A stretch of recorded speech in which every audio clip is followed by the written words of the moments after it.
Independent institutions हैं, supreme court जैसे, अगर आज भी वो एग्जिस्ट करते हैं, इसका मतलब है कि डिक्टेटरशिप नहीं आई।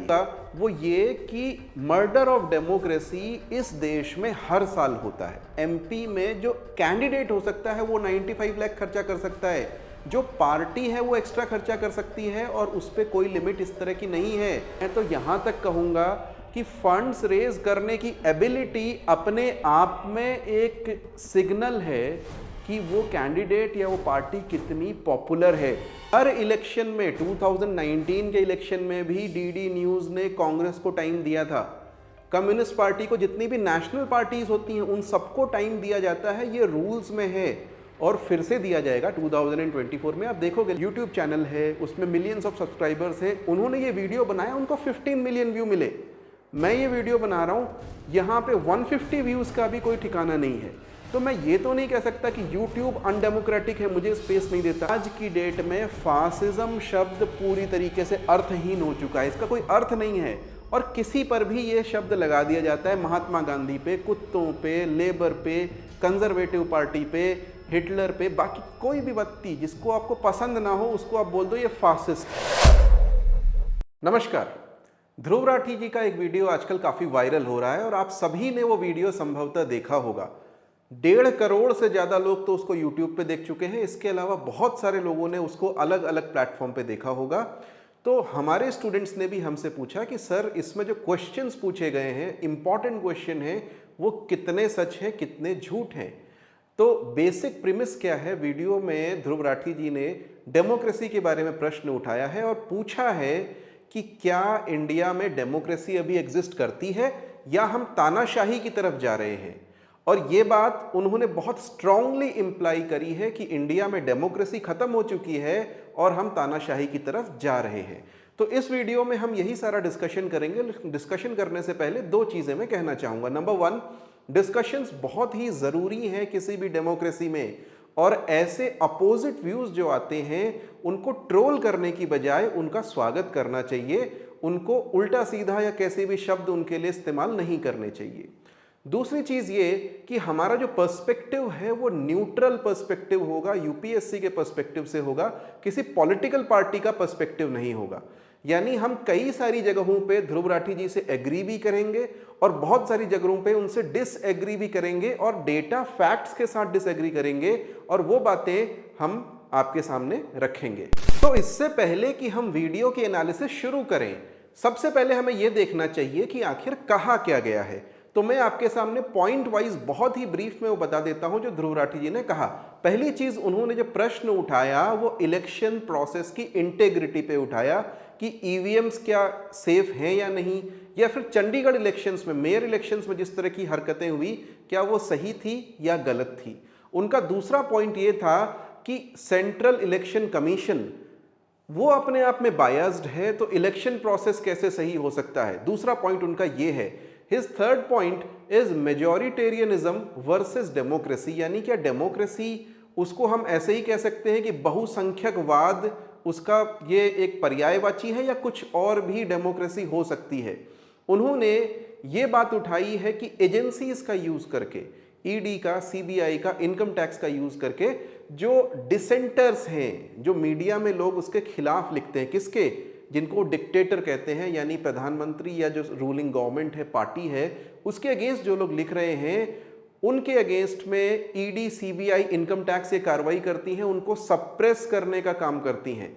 मीडिया के रोल पे उन्होंने बहुत अच्छी बातें कही हैं कि मीडिया किस तरीके से रोल प्ले करता है डेमोक्रेसी में, कैसा रोल प्ले करना चाहिए, कौन कौन से स्टेक होल्डर्स होने चाहिए। And lastly he has talked about protests, कि भारत में जो प्रोटेस्ट हो रहे हैं उनको क्या इसी तरीके से हैंडल किया जाना चाहिए जिस तरीके से अभी सरकार कर रही है, क्या उनको दबाया जा रहा है। तो इन सारी बातों पे हम चर्चा करेंगे, एक के बाद एक पॉइंट्स में शुरू करते हैं। पहला, डेमोक्रेसी नाम केवल डेमोक्रेसी होना जरूरी नहीं है कि किसी कंट्री को डेमोक्रेटिक बना दे। वो 2 एग्जाम्पल लेते हैं, एक रशिया का और दूसरा नॉर्थ कोरिया का, और बताते हैं कि वहां पे, और सच है ये बात, कि उनके नाम में डेमोक्रेटिक है लेकिन एक्चुअली में वो कंट्रीज डेमोक्रेटिक नहीं है। उनने बहुत और कंट्रीज का नाम नहीं लिया, मैं ले लेता हूँ, जैसे सऊदी अरेबिया, कतर, या फिर इवन चाइना, और बहुत सारी हैं, Vietnam, Cuba, etcetera etcetera. Basically जहां कहीं भी आप मुस्लिम थियोक्रेसीज और मोनार्कीज देखेंगे या फिर जहां कहीं भी कम्युनिस्ट कंट्रीज देखेंगे, वो सारी की सारी आपको मिलेंगी कि ऑटोक्रेटिक कंट्रीज हैं, डेमोक्रेटिक नहीं है। लेकिन क्या भारत में ऐसी कंडीशंस अभी हैं? बिल्कुल भी नहीं है। अगर आप देखेंगे तो जो कम्युनिस्ट के एलाइज हैं उनकी बात वो नहीं करते। भारत में एक्चुअली में नॉर्थ कोरिया में जो रूलिंग पार्टी है उसके एलाइज एक स्टेट में रूल भी कर रहे हैं और लंबे समय से भारत के पॉलिटिकल जीवन में उनका इन्फ्लुएंस भी रहा है, लेकिन उनकी डिक्टेटोरियल टेंडेंसीज के बारे में कोई भी बात आपको वीडियो में सुनाई नहीं देगी। वहीं वे बात करते हैं कि किस तरीके से जो डिसेंटर्स होते हैं उनको ये जो ऑटोक्रेसीज होती हैं, जो डिक्टेटरशिप्स होती हैं, वो खत्म कर देती हैं। लेकिन क्या ऐसा भारत में देखा गया है? हाँ, आप ये कह सकते हैं कि विदेश में रह रहे, जैसे पाकिस्तान में कुछ टेररिस्ट रहते हैं तो हमारी एजेंसी शायद उनको मार देती होंगी, या फिर अभी हमने हाल में एक एलिगेशन सुना कि कनाडा में हरदीप सिंह निज्जर को इंडियन एजेंसीज ने शूट किया। हम इसको सच भी मान लें तो कभी भी आप ये नहीं देखेंगे कि विदेश में रह रहे जो एकेडमिक्स हैं, विदेशी हों या भारतीय हों, जो कि इंडिया के अगेंस्ट में बोलते हैं। कुछ एग्जाम्पल मैं अभी ले लूं, जैसे हाल में निताशा कॉल का एक इश्यू आया है परसों, उनके साथ भी ऐसा कुछ नहीं हुआ। हाँ, उनको इंडिया में घुसने नहीं दिया जाता, ये एक अलग बात है। तो क्या हम पूरी तरह से रशिया या कोरिया के स्तर पे पहुंच चुके हैं या कितना उस रास्ते में पहुंचे हैं? और दूसरी तरफ हमें यह भी देखना चाहिए कि क्या बाकी कंट्रीज भी ऐसा करती हैं। For example Russia, pro Russia जो भी लोग हैं, यूरोप में, यूएसए में उनका जाना अभी बंद है, उनका जाना अलाउड नहीं है। तो क्या हम कह सकते हैं कि यूरोप और जो यूएसए हैं वो एंटी डेमोक्रेटिक हैं, डेमोक्रेटिक कंट्रीज नहीं है? या फिर ये डेफिनेशन केवल इंडिया पे ही लगती है? उसी तरीके से नॉर्थ कोरिया में, रशिया में there is only single party जो डोमिनेंट पार्टी, बाकी सारी पार्टीज एग्जिस्ट नहीं करती हैं। वहां पे इलेक्शंस होते हैं, लेकिन पिछले 20-25 साल से, या कोरिया में पिछले 70-80 ईयर्स से एक ही सरकार की गवर्नमेंट है। क्या भारत में ऐसा है? या फिर कहीं ऐसा तो नहीं कि भारत के अलग अलग स्टेट्स में अलग अलग रीजनल और अपोजिशन पार्टीज की भी गवर्नमेंट है? Does that put India in a different bracket? जो उनका नेक्स्ट पॉइंट है वो इस चीज को लेकर के है कि इलेक्शन इंटरफेरेंस किस तरीके से भारत में चल रहा है, और उसके लिए वो 2 एग्जाम्पल्स देते हैं। वो बताते हैं कि चंडीगढ़ में किस तरीके से इलेक्शन प्रोसेस को खत्म किया गया, सुप्रीम कोर्ट ने उसको मर्डर ऑफ डेमोक्रेसी किया। आई कंप्लीटली एग्री, ऐसा हुआ है। वो ये भी बताते हैं कि जो ईवीएम्स हैं उनमें कुछ इश्यूज हैं।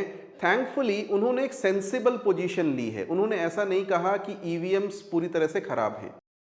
दूसरा जो राठी जी का पॉइंट है वो है इलेक्शन इंटरफेरेंस का, यानी इलेक्शंस में प्रोसेस में कई बार गड़बड़ी हो जाती है, और उसमें वो एग्जाम्पल लेते हैं चंडीगढ़ इलेक्शंस का कि चंडीगढ़ में किस तरीके से जो अनिल मसीह हैं, जिनको सुप्रीम कोर्ट ने, और आज का जाना पहचाना चेहरा है, मैंने एक वीडियो उस पर किया है, किस तरीके से उनको कहा गया कि इन्होंने मर्डर ऑफ डेमोक्रेसी किया है, यह सुप्रीम कोर्ट ने कहा, एंड आई कंप्लीटली एग्री। ऐसा हुआ है। ये इलेक्शंस बैलेट पेपर से हुए थे और गलत तरीके से हुए, लेकिन यहां पे एक चीज सोचने की बहुत जरूरत है। नंबर 1, जो इंडिपेंडेंट इंस्टीट्यूशंस हैं, सुप्रीम कोर्ट जैसे, अगर आज भी वो एग्जिस्ट करते हैं, इसका मतलब है कि डिक्टेटरशिप नहीं आई है। इनफैक्ट मैं तो यहां तक कहूंगा कि अगर ध्रुव राठी या उनके जैसे क्रिटिक्स, बहुत सारे यूट्यूबर्स और मीडिया में क्रिटिक्स हैं इस पार्टी के, इस गवर्नमेंट के, प्राइम मिनिस्टर के, अगर वो इतना सब कह करके भी उनके अगेंस्ट में कोई कंसिक्वेंस नहीं है, अगर उन्होंने कुछ भी इलीगल नहीं किया और उनके अगेंस्ट में कोई कंसिक्वेंस नहीं है, इसका मतलब सिर्फ यही है कि अभी डिक्टेटरशिप आप इस पर्टिकुलर पॉइंट पे गवर्नमेंट को नहीं कह सकते हैं। इनफैक्ट एक चीज जो वो ऑमिट करना भूल गए, मैं यहां पे बताऊंगा, वो ये कि मर्डर ऑफ डेमोक्रेसी इस देश में हर साल होता है। 2023 का एग्जाम्पल लेता हूं, बंगाल में इलेक्शंस हुए और ऐसे ही लोकल बॉडीज के इलेक्शंस हुए। 50 लोग बंगाल में मारे गए। There were countless rapes and different issues.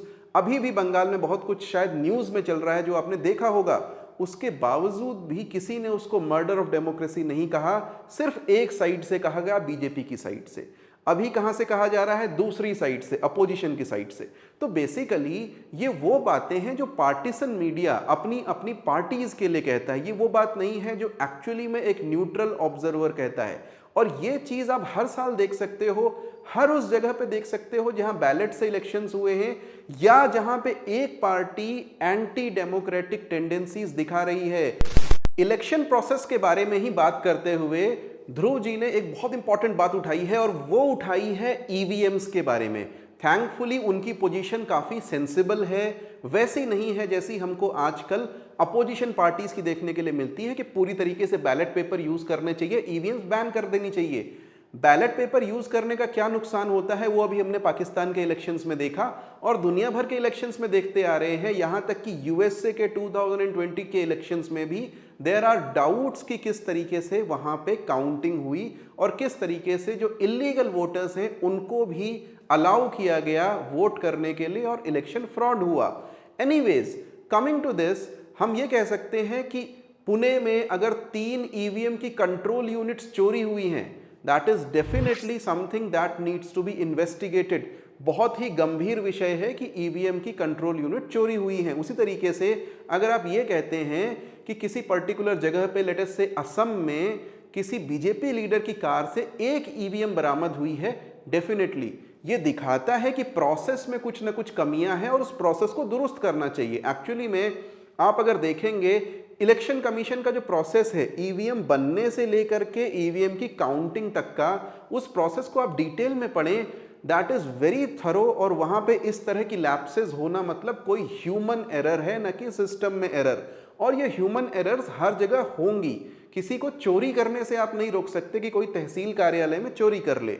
Anyways, अगर हम मान भी लें कि इस तरह की चीजें हो रही हैं तो मैं आपको एक डेटा देता हूं। 2019 के इलेक्शंस में जो एरर्स थी वो किस तरह की थी आपको इससे समझ में आएंगी। ऑलमोस्ट 22.3 लाख ईवीएम्स यूज की गई पूरे इलेक्शंस में। इसी समय पे ऑलमोस्ट 16 लाख कंट्रोल यूनिट्स जो ईवीएम के साथ में होती हैं, जो पीठासीन अधिकारी के पास होती है, वो यूज की गई। और साथ में वीवीपैट्स लगाए गए ऑलमोस्ट 17 लाख। वीवीपैट का मतलब जो वोटर वेरीफाइड पेपर ट्रेल होता है उसके लिए। तो आप देखेंगे जब आप इलेक्शन में वहां पे बटन दबाते हैं तो एक पर्ची छप के आती है और उसके बाद वो डब्बे में चली जाती है। उन डब्बों की रैंडम काउंटिंग होती है। सुप्रीम कोर्ट का जजमेंट है कि हर असेंबली सीट के 5 अलग अलग रैंडमली उन डब्बों की काउंटिंग की जाएगी, हर एक असेंबली सीट पे। तो देश में जितनी भी असेंबली सीट है उनमें जब काउंटिंग की गई मोर देन 20,000 की, तो 8 असेंबली सीट्स ऐसी थी जहां पे कुछ मिला कि थोड़ा बहुत अंतर है ईवीएम के वोट्स में, जो प्रिंट होकर के गया है उसके वोट्स में। और वो टोटल जो 8 में अंतर था, 50 वोटों का अंतर था उन 8 ईवीएम में। किसी में 1 का, किसी में 2 का, कहीं भी रिजल्ट पे कोई फर्क नहीं पड़ा और वो भी ह्यूमन एरर्स की वजह से अंतर था। ये सारी रिपोर्ट आपको इंटरनेट पे मिल जाएगी। तो इसको कहते हुए आप ईवीएम पे कम से कम उंगली नहीं उठा सकते कि ईवीएम की वजह से कुछ गड़बड़ी हो रही है। राठी जी ने एक बहुत इंपॉर्टेंट पॉइंट ये उठाया कि इलेक्शन कमीशन खुद पार्शियल लगता है कि एक तरफ झुका हुआ है। तो क्या यह सच है? पहली चीज जो वो पॉइंट्स उठाते हैं वो 2 चीजें उठाते हैं। वो बोलते हैं कि नंबर 1, प्रशांत किशोर ने ऐसा कहा है। हो सकता है प्रशांत किशोर ने ऐसा कहा हो, लेकिन Prashant Kishor himself is a political leader और वो गवर्नमेंट के अगेंस्ट में बोले तो ये तो ऐसा ही हो गया कि राहुल गांधी ने ऐसा कहा है या फिर प्रियंका गांधी ने ऐसा कहा है या फिर ये कहते हैं कि स्टालिन ने ऐसा कहा है। उसका वस्तु स्थिति से बहुत संबंध नहीं है, क्योंकि पॉलिटिकल कंसिडरेशंस पॉलिटिकल लीडर्स के स्टेटमेंट्स में होती हैं। दूसरी बात वो ये कहते हैं, जो सब्सटैंटिव बात कहते हैं, कि अशोक लवासा नाम के एक इलेक्शन कमिश्नर थे, उन्होंने मोदी और योगी, ये जो प्राइम मिनिस्टर चीफ मिनिस्टर थे, तो इन्होंने कुछ बातें कही, उसके अगेंस्ट में उन्होंने एक डिसेंटिंग नोट लिखा। इलेक्शन कमिश्नर ने उनको क्लीन चिट दे दी, लेकिन इन्होंने डिसेंटिंग नोट लिखा। इन्होंने अलग से लिखा कि इन्होंने गलत किया है, इनको रिस्ट्रिक्ट करना चाहिए मॉडल कोड ऑफ कंडक्ट में, ऐसा कुछ। और उसके बदले में अशोक लवासा जी की बात नहीं मानी गई। यहां पे मैं बता दूं कि अशोक लवासा जी उसके तुरंत बाद एशियन डेवलपमेंट बैंक में गवर्नमेंट ने उनको नॉमिनेट किया। यहां पर एक और चीज मैं कहना चाहूंगा कि इलेक्शन कमिश्नर अपनी मर्जी के बिठाना कोई अनोखी बात नहीं है।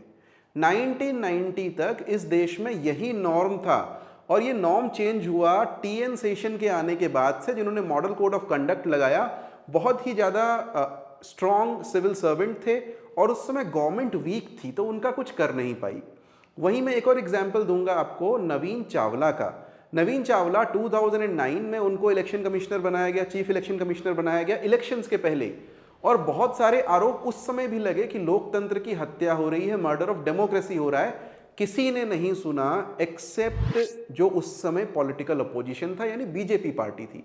ये व्हाट अबाउटरी नहीं है, ये ऐसा नहीं कह रहा हूं कि उसने किया तो भी सही होगा, मैं ये कह रहा हूं कि यही नॉर्म रहा है कि जो इलेक्शन कमिश्नर्स हैं, चीफ इलेक्शन कमिश्नर्स हैं, उनको पॉलिटिकल पार्टीज जो पावर में हैं अपने हिसाब से बनाती रही हैं। और इसीलिए जब ये एक नया लॉ पास हुआ, जिसकी बात ध्रुव जी ने कही कि आज से इलेक्शन कमिश्नर को प्राइम मिनिस्टर, एक मिनिस्टर और अपोजिशन का एक व्यक्ति चुनेगा, तो सुप्रीम कोर्ट ने उसमें कोई दखल नहीं दिया, क्योंकि अल्टीमेटली एग्जीक्यूटिव का डोमेन है कि किसको वो चीफ इलेक्शन कमिश्नर रखता है। कॉन्स्टिट्यूशन में जहां पे इनकी बात कही गई है वहां पे बिल्कुल भी ऐसा नहीं कहा गया है कि इसमें अपोजिशन का या चीफ जस्टिस का कोई रोल होना भी चाहिए। यहाँ पे एक बहुत महत्वपूर्ण प्रश्न मैं पूछना चाहता हूँ, और ये यूपीएससी के स्टूडेंट्स के लिए स्पेशली पूछ रहा हूँ, वो ये कि क्या जब स्ट्रॉन्ग गवर्नमेंट्स होती हैं तब इलेक्शन कमीशन गवर्नमेंट के हिसाब से काम करता है, और वीक गवर्नमेंट में वो अपने मन से काम कर रहा है, तो इसका मतलब ये माना जाए कि डेमोक्रेसी में क्या स्ट्रॉन्ग गवर्नमेंट्स होनी ही नहीं चाहिए? या फिर ये माना जाए कि अफसरशाही, ऑफिसर्स ही गवर्नमेंट चलाएं, that is a better system? ये अपने आप में एक सोचने वाली बात है। अपने वीडियो में जो उनका नेक्स्ट इश्यू उठता है वो उठता है इलेक्शंस की फंडिंग को लेकर के, और ये बहुत ही वेल डिस्कस्ड इश्यू है। मुझे लगता है कि इससे किसी को डाउट नहीं होना चाहिए कि इसमें सुधार करने की आवश्यकता है। लेकिन कुछ डेटा उन्होंने गलत दिए। उन्होंने बोला कि एमपी के इलेक्शन में 95 लाख का खर्चा होना चाहिए, और बीजेपी ने टोटल जो खर्चा किया वो एक्स किया, जो कि टोटल खर्चा 400 एंड समथिंग करोड़ होना चाहिए, उससे बहुत ज़्यादा है। यहाँ पे मैं उनको मॉडल कोड ऑफ कंडक्ट और जो रूल्स हैं वो बताना चाहूँगा। वो रूल्स ये हैं कि एमपी में जो कैंडिडेट हो सकता है वो 95 लाख खर्चा कर सकता है, जो पार्टी है वो एक्स्ट्रा खर्चा कर सकती है, और उस पर कोई लिमिट इस तरह की नहीं है। ये भी ध्यान रखने वाली बात है कि स्टार कैंपेनर्स जहाँ जहाँ पे आते हैं वहाँ पे जो खर्चा होता है, हेलीकॉप्टर से वो प्रचार करते हैं, उसका जो खर्चा होता है इस खर्चे में शामिल नहीं होता है। तो ये बेसिक्स याद रखने ज़रूरी है कि कहीं हम रूल्स के अगेंस्ट तो बात नहीं कर रहे। वहीं ये बात भी याद रखनी ज़रूरी है जो वो कहते हैं कि इलेक्टोरल बॉन्ड से जो फंडिंग आई उसका 55% बीजेपी के अलावा अलग पार्टीज को गया। वो ये कहते हैं 45% बीजेपी को गया। आप ये भी देखिए कि ऑलमोस्ट 40% से ऊपर जो वोट शेयर है वो भी एनडीए का है। अराउंड 40% वोट शेयर में अगर 45% फंडिंग आती है, this is not specially anomalous, ये इतना बड़ा इश्यू नहीं है। एक चीज और यहां ध्यान में रखने की है, वो ये कि इलेक्टोरल फंडिंग बाकी कंट्रीज में कैसे होती है। राठी जी जर्मनी में रहते हैं, और जर्मनी में इलेक्टोरल फंडिंग जो होती है उसका एक पोर्शन खुद गवर्नमेंट उठाती है, दूसरा पोर्शन पार्टीज को रेज करना पड़ता है। लेकिन गवर्नमेंट वहां भी क्या सभी पार्टीज को बराबर फंडिंग करती है? नहीं करती है। गवर्नमेंट वहां पर भी अलग अलग पार्टीज को अलग अलग रकम देती है, डिपेंडिंग अपॉन कि उनका सपोर्ट क्या है, उनकी सीट्स कितनी है, किस तरह का परसेंटेज उनका परफॉर्मेंस रहा है इलेक्टोरल पूरे सिनारियो में। उसी तरीके से यूएसए में जो कैंडिडेट्स होते हैं वो खुद फंड्स रेज करते हैं अपने इलेक्शन के लिए, और मैं तो यहां तक कहूंगा कि फंड्स रेज करने की एबिलिटी अपने आप में एक सिग्नल है कि वो कैंडिडेट या वो पार्टी कितनी पॉपुलर है। जो पार्टी पॉपुलर होगी वो उतने ज़्यादा फंड्स रेज कर सकती है। ये डेमोक्रेसी के अगेंस्ट नहीं है, this is going with the democracy. हाँ, ये बात सही है कि किसी को कोएर्स करके, फोर्स करके फंड्स नहीं लिए जा सकते हैं। एक एलिगेशन वो लगाते हैं कि ईडी या आईटी की रेड्स पड़ी और उसके बाद पार्टीज ने, किसी ने 9 करोड़, किसी ने 30 करोड़, इस तरह का चंदा जो है वो गवर्नमेंट को दिया या जो रूलिंग पार्टी है उसको दिया। देखिए, हो सकता है इन एलिगेशंस में कुछ सच्चाई हो, लेकिन इसी वीडियो में वो कहते हैं अडानी मोदी का दोस्त है, और Adani is one of the richest person, दुनिया के सबसे धनिक व्यक्तियों में से एक हैं। तो क्या वो 30 करोड़ 9 करोड़ के लिए चंदा लेंगे, या अपने दोस्त, तथाकथित दोस्त से बोलेंगे कि भाई 1000 करोड़ या 2000 करोड़ या 10,000 करोड़ एक साथ ही दे दे, जो अडानी के लिए कम से कम कोई बहुत बड़ी बात मुझे नहीं लगती कि है, ठीक है, और मुझे नहीं लगता कि वो भी कहेंगे कि इतनी बड़ी बात कोई है। तो ये सोचने की बात है। इन सारी बातों का निचोड़ ये है कि इलेक्टोरल फंडिंग में सुधार होना बहुत ज़रूरी है। ये एक नेचुरल सी बात है, कोई भी इससे मना नहीं करता। आडवाणी जी ने कहा था कि गवर्नमेंट फंड करे सारे के सारे इलेक्शंस, लेकिन क्या ये पॉसिबल है? और किसी और कंट्री में अगर ऐसा हुआ है क्या? दूसरी चीज़ कि किस तरीके से आप पार्टीज को फंडिंग करोगे वो भी तो सरकार डिसाइड करेगी, और उस समय भी यही एलिगेशंस होंगे कि ये जो फंडिंग हो रही है ये गलत तरीके से हो रही है। तो अभी जो करंट इश्यू है उसमें मुझे कम से कम इस चीज़ से डेमोक्रेसी को खतरे में जाते हुए नहीं दिखता।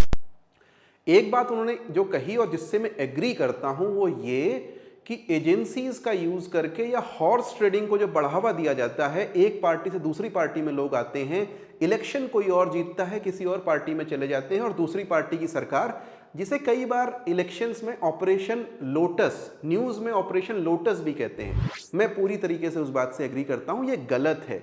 बीजेपी की जो वॉशिंग मशीन है ऐसी वॉशिंग मशीन नहीं होनी चाहिए, क्योंकि बार बार अगर जो नाला है वो भी, इतने सारे नाले अगर गंगा में भी गिरेंगे तो गंगा का पानी भी पॉल्यूटेड होता है। तो नेचुरली इससे बीजेपी ये नहीं कह सकती कि हम अपना प्राइमरी कैरेक्टर बरकरार रखे हुए हैं। आई कंप्लीटली एग्री कि अटल जी के टाइम से वो टाइम चेंज हो चुका है, लेकिन एक चीज़ से मैं एग्री नहीं करता। इसी पर्टिकुलर सेक्शन में वो ये भी कहते हैं कि जो एजेंसीज हैं वो इंडिपेंडेंट होनी चाहिए। एजेंसीज कभी भी गवर्नमेंट से कहीं भी इंडिपेंडेंट नहीं रही हैं।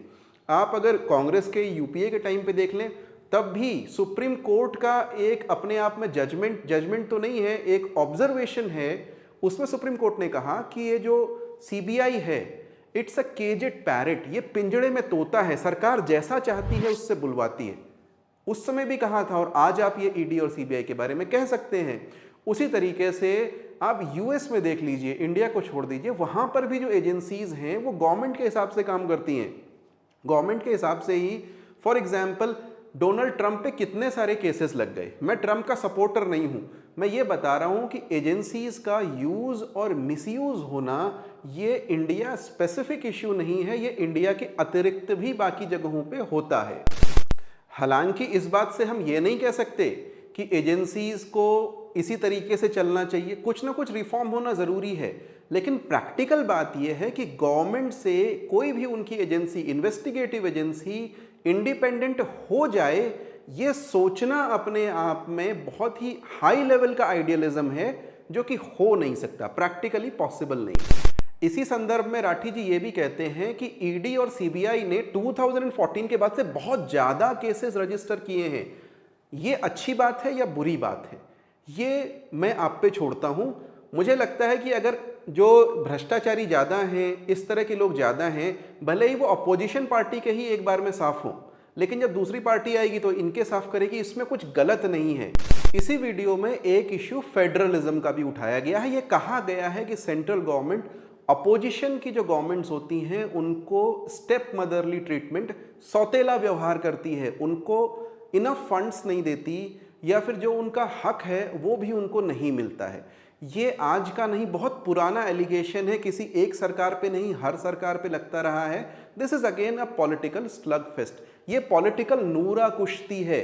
और ये इश्यूज स्टेट और सेंटर के बीच में फेडरलिज्म के जो इश्यूज हैं, नंबर 1 ये इंडिया के लिए भी यूनिक नहीं है, नंबर 2 इस गवर्नमेंट के लिए यूनिक नहीं है। अब मैं आपको एक बहुत ही रीसेंट एग्जांपल देता हूं। टेक्सास, जो कि अमेरिका में एक राज्य है, वहां पे हाल में ही ये बात आई कि जो इमिग्रेशन होता है, इलीगल इमिग्रेशन होता है मैक्सिको की तरफ से, उसको रोकने के लिए क्या किया जा सकता है। तो उन्होंने सोचा कि हम अपनी जो वॉल है, जो फेंस है, उस पर हम इस इमिग्रेशन को रोकेंगे। जो सेंटर में उनकी गवर्नमेंट है, जहां प्रेसिडेंट जो बाइडन है, उन्होंने मना किया, बोला आप नहीं कर सकते। और ये इश्यू बहुत बड़ा अभी चल रहा है यूएसए में, अगर आप न्यूज़ फॉलो कर रहे हैं तो आपने देखा होगा। तो यहाँ भी आप देख रहे हैं कि इस तरह के इश्यूज कोई यूनिक नहीं है इंडिया के लिए। और इंडिया, भारत में तो इसके पहले बहुत सारी बार हुए हैं।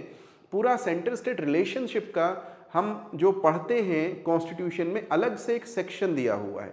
अब इसको इम्प्रूव कैसे किया जा सकता है, या हाल के समय में खराब हुआ है या अच्छा हुआ है, ये समझने की बात है। देखिए, पहले क्या होता था, सेंटर से जो पैसा आता था उसका एक जो कंपोनेंट होता था वो प्लानिंग कमीशन के थ्रू आता था। इस चीज़ को समझिए कि सेंटर से पैसा स्टेट में कैसे आता है। नंबर 1, फाइनेंस कमीशन नाम की एक संस्था होती है जो कि कॉन्स्टिट्यूशन में आर्टिकल 280 में मेंशन्ड है, और वो ये कहती है कि हम बांटेंगे सेंटर और स्टेट के बीच का पैसा। अभी नया फाइनेंस कमीशन हाल में ही नियुक्त हुआ है।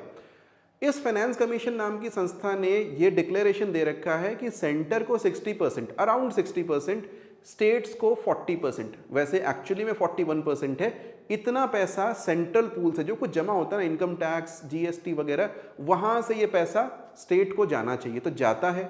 41% आप रोक नहीं सकते, वो जाना ही जाना है।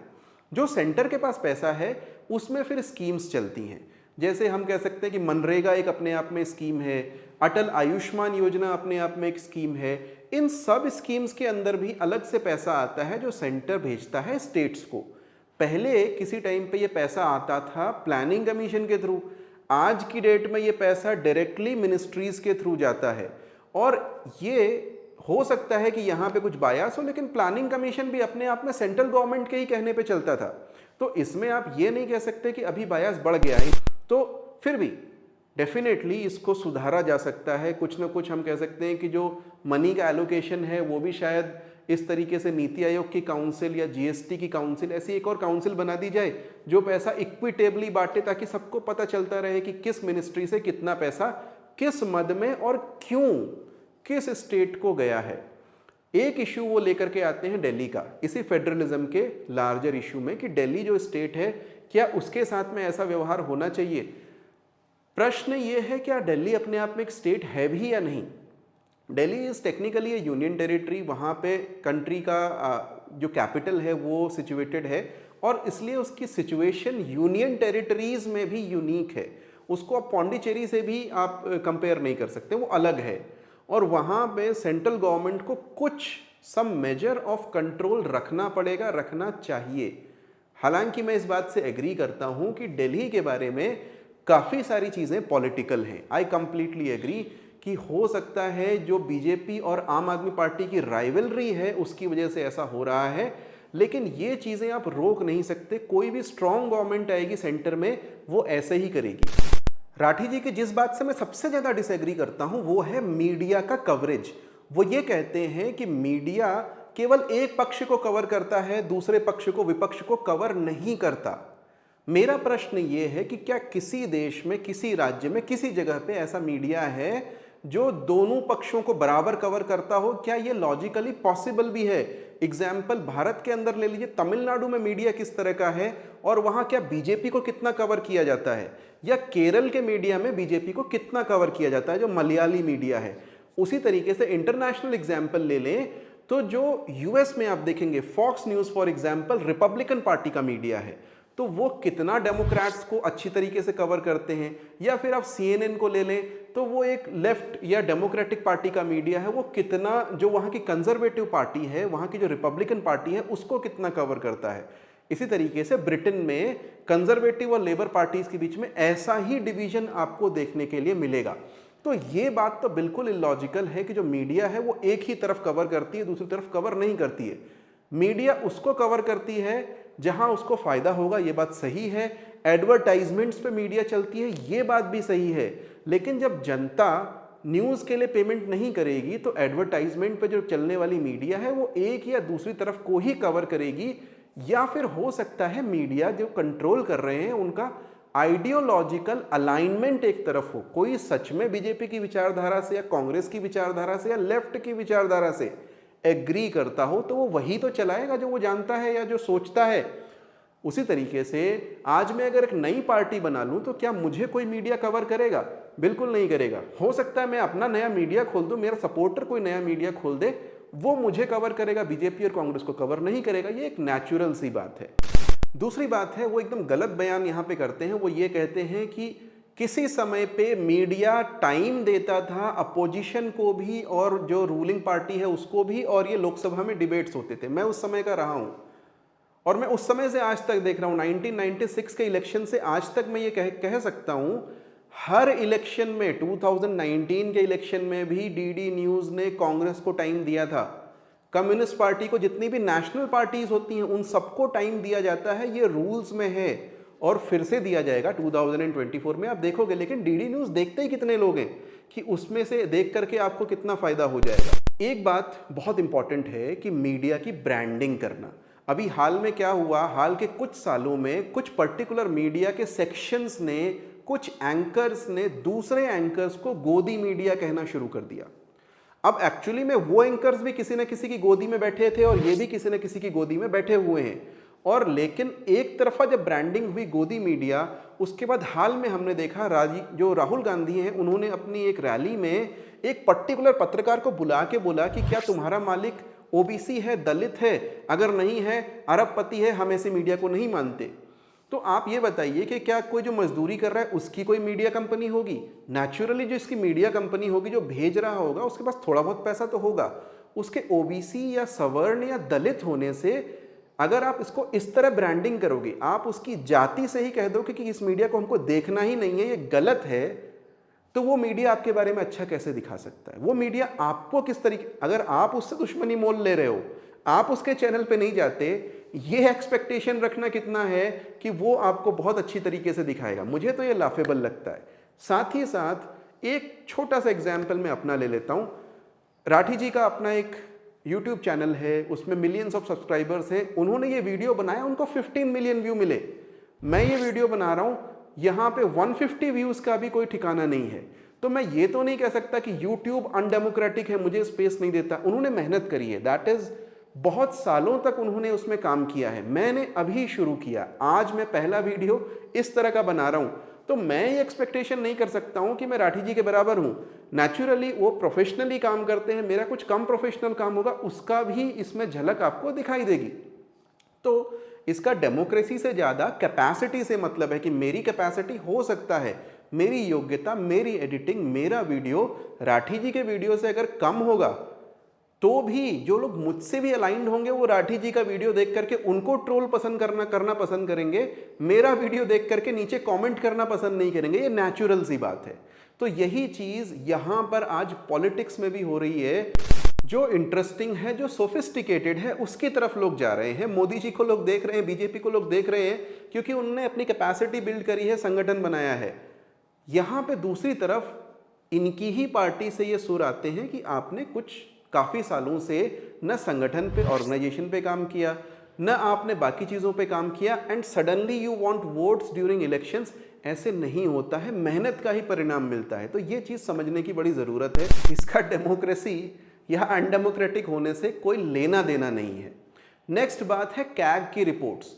तो अगेन यहाँ पर वो अपने बनाए हुए जाल में दोबारा फंसते हैं, जैसे सुप्रीम कोर्ट वाली बात में फंसे थे। यहाँ पर वो कहते हैं कि कैग की रिपोर्ट्स हैं जिसमें ये खामियां निकल करके आई हैं। जहाँ पर ऐसे इंडिपेंडेंट इंस्टीट्यूशंस हैं जो कि आपके अगेंस्ट में रिपोर्ट्स दे सकते हैं, क्या आप उसको डिक्टेटरशिप बोल सकते हैं? क्या नॉर्थ कोरिया के कैग ने कभी रिपोर्ट दिया होगा या रशिया के कैग ने कभी रिपोर्ट दे करके वो जिंदा बचा होगा? नहीं, वहाँ तो सीधे खिड़की से नीचे गिरते हुए लोग नजर आते हैं। तो इसलिए इसको अनडेमोक्रेटिक कहना, तानाशाही कहना, कम से कम अभी के टाइम पे तो गलत है। इसी समय पे वो एक और पॉइंट लेकर के आते हैं, बोलते हैं मेजॉरिटेरियनिज्म इज नॉट डेमोक्रेसी।